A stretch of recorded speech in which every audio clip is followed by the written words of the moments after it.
Bonjour à toutes et à tous, c'est Steven pour vous présenter aujourd'hui un thème pour iPad qui s'appelle OS X Pad HD et qui est un thème Dreamboard.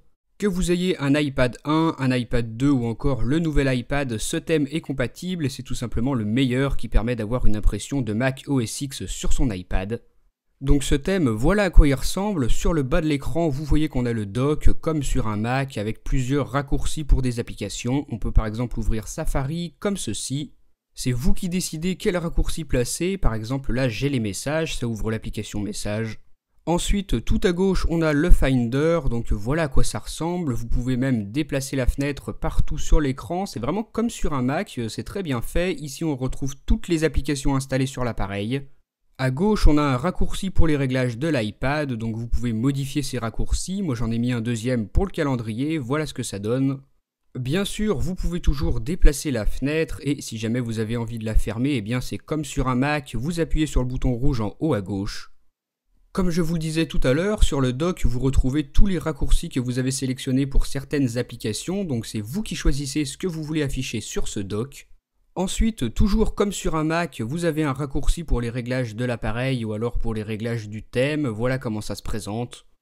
Maintenant, si vous appuyez sur le dossier qui se trouve juste à gauche de la corbeille, eh bien vous retrouvez toutes les applications installées sur votre appareil. Vous pouvez comme ça descendre dans le dossier et si vous appuyez sur l'une des icônes, eh bien vous lancez l'application comme ça. Voilà, maintenant si vous voulez accéder aux réglages de votre iPad sans pour autant passer par le Finder, vous appuyez sur ce raccourci puis sur iPad Settings, ça ouvre les réglages comme ça.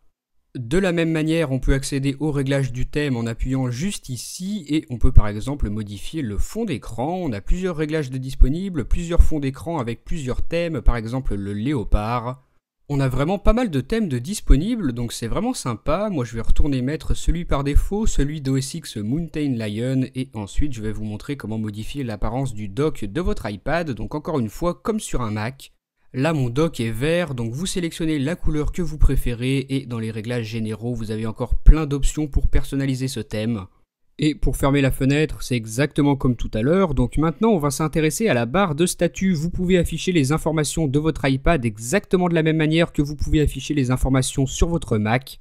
Dans mon cas, on voit que c'est un iPad 2 avec par exemple une puce A5. Donc très belle interface, très fidèle à celle qu'on peut retrouver sur un Mac, c'est là qu'on se rend compte que ce thème est très bien fait. Toujours dans cette barre, vous voyez qu'on a dans chaque section plusieurs raccourcis, par exemple pour ouvrir iFile ou encore pour changer le fond d'écran.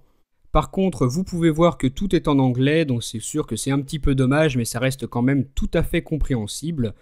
Je vais terminer cette présentation en vous montrant le lock screen, donc voilà à quoi ça ressemble lorsque l'iPad est verrouillé. Sur la barre en haut, vous avez quelques raccourcis, par exemple pour Twitter.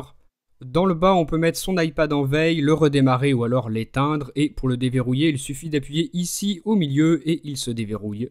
Donc voilà pour la présentation de ce thème, il s'appelle OS X Pad HD et il est disponible sur Cydia au prix de 3,50 $. Il vous faudra ajouter la source qui se trouve dans la description de la vidéo.